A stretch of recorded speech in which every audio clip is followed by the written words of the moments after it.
जय श्री राम मित्रों। मेरे चैनल को सब्सक्राइब करें, लाइक करें, कमेंट करें, बेल आइकन को जरूर दबाएं, मेरे वीडियो को ज़्यादा से ज़्यादा शेयर करें। आज मैं बताऊंगा 26 एकादशी व्रत फल।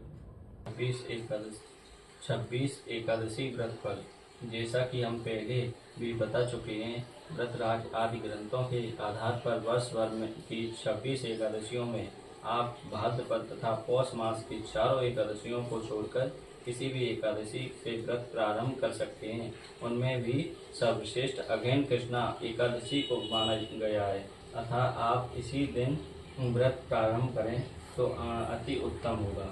उत्पन्ना एकादशी मार्गशीर्ष कृष्ण पक्ष की एकादशी को उत्पन्ना कहते हैं।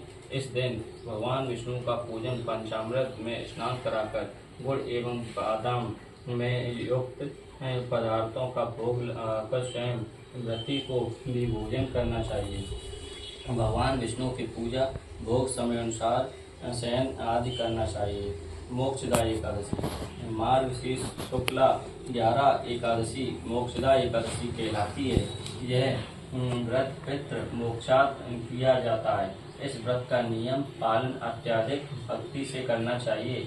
इस दिन तुलसी मंजरी एवं धूपाद से भगवान दामोदर की पूजा करी जाती है। स्वयं को भी तुलसी पत्र चूर्ण का कपड़ छन कर उसका उपटन करके बाद में स्नान करना चाहिए। इस दिन बेल पत्रों का सागार लेना चाहिए। नोट एकादशी व्रत में नमक सर्वदा वर्जित है। सफला एकादशी पौष कृष्णा 11 एकादशी सफला एकादशी कहते हैं। यह पाप नाशक सभी प्रकार के दुष्कर्मों से छुटकारा देने वाली इसके स्वामी नारायण हैं। इस दिन नारियल, नींबू, अनार, सुपारी आदि भगवान को अर्पण करना चाहिए तथा गुड़ एवं तिलों का सागार लेना चाहिए। पुत्रदा एकादशी पौष शुक्ला 11 एकादशी को पुत्रदा एकादशी कहते हैं। यह व्रत आत्म शांति, वंध्या स्त्री या निशांत को संतान देने वाला, पापों का विनाश करना वाला, सभी प्रकार के मंगल कारक होता है। इस व्रत के करने से मृतक आत्मा को भी मोक्ष प्राप्त हो जाता है। यह नारायण भगवान ही व्रत है। नारायण भगवान की पूजा करनी चाहिए। इस दिन बछड़े वाली गाय के दूध में भगवान की प्रतिमा को स्नान कराकर उसी का सागर लेना चाहिए। षटतिला एकादशी मार्ग कृष्णा 11 एकादशी को षटतिला कहते हैं। यह व्रत सद्बुद्धि एवं आरोग्यदायिनी एकादशी कहलाती है। इस व्रत के करने से जानते हुए भी किए हुए पाप नष्ट हो जाते हैं।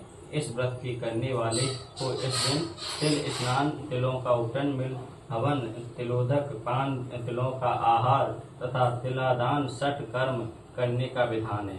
इस दिन भगवान श्री कृष्ण को पेठा, नारियल, सीताफल, सुपारी आदि से पूजा की जाती है। इस दिन तिल पट्टी का सागार शास्त्रानुसार उपयोगी माना जाता है। जया एकादशी माघ शुक्ला 11 को जया एकादशी कहते हैं। इस व्रत के करने से जीव अकाल मृत्यु के भय, भूत प्रेत पिशाच आदि योनि भय से मुक्ति हो जाता है। पितरों का सदगति प्रदायक एवं व्रति मोक्षदायक होता है। इस दिन धूप, दीप, नैवेद्य आदि भगवान विष्णु की पूजा की जाती है। इस दिन गोदगिरी के सांटे का सागार लेना चाहिए। भगवान विष्णु की पूर्वव्रत पूजा करनी चाहिए, जैसी कि आप उत्पन्ना एकादशी के व्रत में पढ़ चुके हैं। विजया एकादशी फागुन कृष्णा 11 एकादशी विजया एकादशी कहते हैं। इस व्रत के करने वाले को अविजित कार्य में विजयी होते हैं। राज दरबार में बैरियों से तथा परीक्षा आदि सफलता प्राप्त कर धन, वैभव, लक्ष्मी प्राप्ति हेतु यह व्रत अत्यंत उपयोगी है। इस दिन स्वर्ण, चांदी, तांबे या मिट्टी के घड़े को जल में भरकर उसमें पंच पल्लव रखकर वेदी पर स्थापित करके उसके नीचे 7 प्रकार के अनाज रखकर उसके ऊपर श्री नारायण भगवान की स्वर्ण, तांबे या पीतल किसी धातु की प्रतिमा रखें। धूप, दीप, नैवेद्य आदि पूजन करें। इस दिन सिंघाड़े का सागार लेना चाहिए। आमल की एकादशी फागुन शुक्ला 11 को आमल की एकादशी के नाम से पुकारते हैं। यह व्रत सब व्रतों का उत्तम माना जाता है। इस दिन आंवले के वृक्ष की पूजा की जाती है। यह व्रत मोक्ष प्रदायक धन वैभव एवं पुत्र पौत्र प्रदायक व्रत है। इस व्रत में आंवले के वृक्ष के नीचे कलश स्थापित करें। धूप आदि आदि पंचरत्न से भगवान परशुराम जी की पूजा करनी चाहिए तथा आंवलों का ही सागार लेना चाहिए। पाप मोचनी एकादशी। चैत्र कृष्णा 11 को पाप मोचनी एकादशी कहते हैं। यह सभी प्रकार के पाप संयति को नष्ट कर रिद्धि सिद्धि धान व्रत करता है। इस व्रत की विशेषता है, यदि कोई जीव मृत्यु पूर्व दुखी है तो एकादशी व्रत का फल आप यदि संकल्प करके उसके कान में कह देंगे तो वह महापापी भी जीव मोक्ष पा जाता है। इस दिन भगवान कृष्ण के चतुर्भुजी रूप की पूजा होती है तथा पंचामृत में स्नान कराया जाता है। उस पंचामृत का स्वयं व्रती को पान करना चाहिए तथा चिरौंजी का सागार लेना चाहिए। कामदा एकादशी। चैत्र शुक्ला 11 को कामाद एकादशी के नाम से संबोधित किया जाता है। जिस प्रकार अग्नि अपने तेज से सभी प्रकार की वस्तुओं को जलाकर नष्ट कर देती है, उसी प्रकार कामदा एकादशी भी तेज युक्त होती है। इस व्रत के प्रभाव से व्रती के सभी प्रकार के जाने अनजाने भयंकर तम पाप नष्ट हो जाते हैं तथा पुत्र पौत्रादि प्रदायिनी सभी प्रकार के मनोरथ पूर्ण करने वाली है। इस दिन भगवान त्रिलोकीनाथ की पूजा मानसिक तौर पर करनी चाहिए, हवन करना चाहिए तथा 2 लवंग लौंग का सागार लेना चाहिए। भरूथनी एकादशी। वैशाख कृष्णा को भरूथनी एकादशी कहते हैं। यह व्रती को सभी प्रकार के सुख समृद्धि एवं ऐश्वर्य प्रदायक है। ब्रह्म हत्या आदि पापों को नष्ट करने वाली है। कुरुक्षेत्र में स्वयं ग्रहण के समय जो उपवास कर संपूर्ण व्रत का समय व्यतीत कर स्वर्ण दान करता है, उसको 10,000 वर्ष तपस्या का फल प्राप्त होता है। इस व्रत के नमक मिर्च तेल अन्न वर्जित है। यह व्रत लड्डू गोपाल का व्रत है। इस दिन खरबूजे का सागार लेना चाहिए। मोहिनी एकादशी। वैशाख शुक्ल 11 को मोहिनी एकादशी के नाम से जाना जाता है। इस व्रत को करने वाला प्राणी सांसारिक मोह माया जाल आदि से बंधन से मुक्त हो जाता है। चोरी हत्या दुराचार आदि समस्त पापों का नाश करने वाला यह परम उपयोगी व्रत है। यह व्रत भगवान बांके बिहारी जी का व्रत माना जाता है। इस दिन के व्रत में गौमूत्र की प्रधानता होती है। इस व्रत में नमक मिर्च तेल आदि वर्जित है। सागार मिठाई से युक्त लेना चाहिए। अपरा एकादशी। ज्येष्ठ कृष्णा 11 को अपरा एकादशी कहा जाता है। यह व्रत महान यश प्रदायक है। ब्रह्म हत्या भूत प्रेत पिशाच योनि से मुक्तिदायक है, पर निंदा आदि पाप कर्म नष्ट हो जाते हैं। यह व्रत लक्ष्मी नारायण का व्रत है। इस व्रत में शेष सैया पर विराजमान श्री लक्ष्मी नारायण की प्रधानता है। इस दिन ककड़ी आदि फलों का सागार लेना चाहिए। अन्न केवल ही एक ही बार लेना चाहिए। नमक मिर्च रहित गुड़ मिठाई आलू का सागार भी ले सकते हैं। गेहूं चना का दान उत्तम है।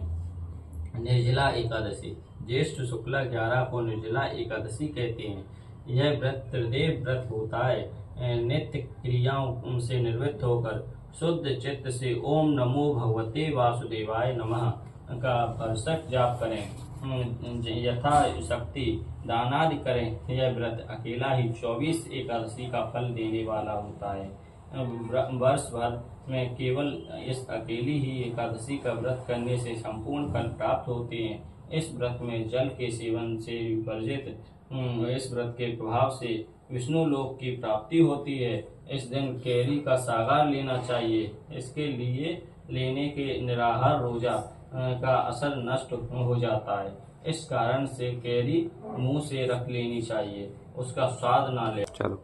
योगिनी एकादशी। आषाढ़ कृष्णा 11 को योगिनी एकादशी कहते हैं। इसका फल 88,000 ब्राह्मणों का भोजन कराने के समान है। यह व्रत भगवान श्री कृष्ण के चतुर्भुजी स्वरूप का व्रत होता है। इस व्रत के धारण करने वाले के ऋषि शाप देवी आपदा जैसे आपराधिक कष्ट नष्ट हो जाते हैं। इस दिन मिश्री का सागार लेना चाहिए। गौ घृत तथा मिश्री से भगवान कृष्ण की पूजा करनी चाहिए। भगवान की पूजा में यथाशक्ति धातु मूर्ति पूजा के समय समक्ष अवश्य होनी चाहिए। देवशयनी एकादशी आषाढ़ शुक्ला 11 को देवशयनी एकादशी कहते हैं। यह व्रत शेष शैया पर लक्ष्मी जी सहित भगवान विष्णु का व्रत है। इस व्रत के करने से भगवान लक्ष्मी नारायण प्रसन्न होकर अभिजीत वरदान करते हैं। इस व्रत के करने वाला सांसारिक बंधनों से मुक्त हो परम पद को प्राप्त करता है। इस व्रत के शेष शैया पर लक्ष्मी जी सहित भगवान विष्णु की प्रतिमा का दर्शन व पूजन करना चाहिए। बाद में चतुर्मास में शास्त्र निहित नियमों का यथाशक्ति पालन करना चाहिए। यह व्रत करने वाला व्यक्ति कष्ट नहीं पाता है। इस दिन दाग का सागार लेना चाहिए। कामिका एकादशी श्रावण कृष्णा 11 को कामिका एकादशी कहते हैं। यह व्रत चतुर्भुजी भगवान विष्णु का व्रत है। इस दिन व्रत को शालिग्राम पूजन भी कहते हैं। इस दिन तुलसी की मंजरी से भगवान का पूजन किया जाता है। यह व्रत सांसारिक बंधनों से छुटकारा पाने के लिए श्रेष्ठ व्रत है। इस व्रत के करने वाला धन वैभव पुत्र पौत्रादि सुख भोगता है। इस व्रत में गौ दुग्ध की प्रधानता है। गौ दुग्ध से ही भगवान का पूजन स्नान करना चाहिए और व्रती को भी गौ दुग्ध का ही सागार लेना चाहिए। पुत्रदा एकादशी श्रावण शुक्ल 11 को पुत्रदा एकादशी अथवा प्रदायिनी एकादशी कहते हैं। इस व्रत के प्रधान देवता ब्रह्मा है। यह व्रत ब्रह्मा विष्णु महेश तीनों का व्रत है। इसके मुख्य अधिकारी ब्रह्मा जी हैं। इस व्रत में गुड़ का महत्व है। गुड़ एवं साबुत धनिये से भगवान की पूजा की जाती है तथा व्रती को गुड़ का ही सागार लेना चाहिए। इस व्रत के करने वाले को संतान सुख, संतान वैभव, समाज सम्मान प्राप्त होता है। अजा एकादशी भाद्रपद कृष्णा 11 को अजा एकादशी कहते हैं। यह व्रत विराट स्वरूप भगवान व्रत है, उनका व्रत है। इस व्रत के करने वाला सभी प्रकार के सुख में परिपूर्ण होता है। इस व्यक्ति को अपरा संपदा पुत्र आदि एवं चर अचर जीवों का भी लाभ एवं सुख प्राप्त होता है। ऐसे व्यक्ति का कोई भी विरोधी नहीं होता है। जो इस व्रत को करता है वह अच्छा सम्मान पाने का अधिकारी होता है। इस व्रत बादाम व छुआरे से भगवान का पूजन करें तथा सागार लेना चाहिए।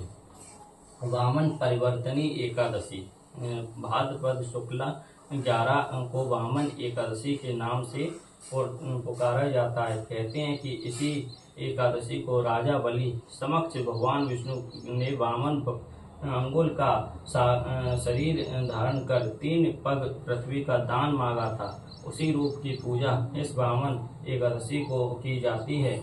इस व्रत के करने से नीच महापापियों का उद्धार हो जाता है। इस दिन के व्रत करने वालों को चाहिए यदि संभव हो तो पूरा दिन भोजनादि में ही समय व्यतीत करें, किसी के समक्ष न आवे। यदि कोई साधु संत दरवाजे पर आए उसको यथाशक्ति दान देवें। बहस अथवा मुँह महा देने हका न करें। इस दिन ककड़ी का स्वल्पाहार लेवें तथा साधारण रहें। साधारण वातावरण में समय व्यतीत। इंदिरा एकादशी अश्विनी कृष्णा 11 को इंदिरा एकादशी कहते हैं। यह व्रत लक्ष्मी जी का व्रत है। इसके प्रधान लक्ष्मी नारायण जी हैं। इसमें लक्ष्मी नारायण जी की पूजा होती है। इस दिन से एक दिन पूर्व दशमी को व्रत रखकर अपने पितरों का श्राद्ध करें। एक समय भोजन करें। एकादशी के दिन निराहार व्रत करें। भगवान शालिग्राम का पूजन करें। इस व्रत के करने से पितरों का उद्धार होता है। पितरों का उद्धार होकर सभी बंधनों से मुक्त हो स्वर्ग की प्राप्ति होती है। इस दिन तिल व गुड़ का सागार लेना चाहिए। पासा कुसा एकादशी अश्विनी शुक्ला 11 को पासा कुसा एकादशी कहते हैं। इस दिन भगवान विष्णु का पूजन कर व्रत किया जाता है। इसके प्रभाव से पुत्र पत्नी धन वैभव लक्ष्मी आदि प्राप्त कर मोक्ष की प्राप्ति होती है। इस व्रत में केले का सागार लेना चाहिए। केला भगवान विष्णु का मुख्य पूज्य एवं प्रिय फल है, इसलिए इस दिन केले का महत्व होता है। रमा एकादशी कार्तिक कृष्णा 11 को रमा एकादशी कहते हैं। यह व्रत भगवान विष्णु का व्रत है। इसके प्रभाव से धन धान्य की प्राप्ति होती है। इस व्रत के प्रभाव से ब्रह्म हत्या, गौ हत्या आदि पापों को नष्ट करने वाला है। सावा, मलीचा, मनुयत्र का सागर लिया जाता है। नमक मिर्च अन्न वर्जित है। प्रबोधिनी एकादशी कार्तिक कृष्ण शुक्ला 11 को प्रबोधिनी एकादशी कहा जाता है। इसका 1000 अश्वमेध यज्ञ का फल होता है। इस व्रत के करने से राजसूय यज्ञों का फल प्राप्त होता है। इस दिन पवित्र नदी गंगा आदि में स्नान तथा विष्णु पूजन का विशेष महत्व है। तीर्थ में स्नान इलाहाबाद, हरिद्वार, बनारस, मथुरा आदि तीर्थों में स्नान करें, दानादि करें। पुण्यादि करने से इसका महत्व हजारों गुना बढ़ जाता है। इसके करने से जन्म जन्मांतर पाप क्षीण हो जाते हैं तथा पूर्व जन्म का संकट समाप्त हो जाता है। भूत प्रेतादि बाधाएं नहीं रहती हैं। इस दिन द्राक्ष, ईख, अनार, केला, सिंघाड़े भगवान को अर्पित करें। काछरे का सागार लेना चाहिए। पार्षणी एकादशी अधिक मास पुरुषोत्तम या लौंद मास की शुक्ल पक्षी एकादशी को पार्षणी एकादशी कहते हैं। इस दिन राधा कृष्ण युगल मूर्ति की तथा शिव पार्वती युगल मूर्ति की पूजा करनी चाहिए। इस दिन वत्स पुराण का पाठ करना चाहिए। इस दिन के प्रभाव से प्राणी बंधन मुक्त हो जाता है, संसार सागर से पार हो जाता है। इसमें समय अनुसार ऋतु फल का सागार लेना चाहिए। परमा एकादशी अधिक मास पुरुषोत्तम या लौंद मास की कृष्ण पक्षी एकादशी को परमा एकादशी के नाम से संबोधित किया जाता है। इस व्रत के करने वाले के संपूर्ण पाप नष्ट हो जाते हैं। पाप, शाप, ताप, ग्रह, कलह नष्ट होकर मुक्ति भुक्ति प्रदान करता है। इस दिन नरोत्तम भगवान विष्णु की पूजन होता है। धूप, दीप, नैवेद्य आदि से पूजा करें, पुष्पादि अर्पित करें। इसमें सागार समय अनुसार जिस महीने में आए उसी के मुताबिक लेना चाहिए। जय जगदीश हरे स्वामी, जय जगदीश हरे, भक्त जनों के संकट क्षण में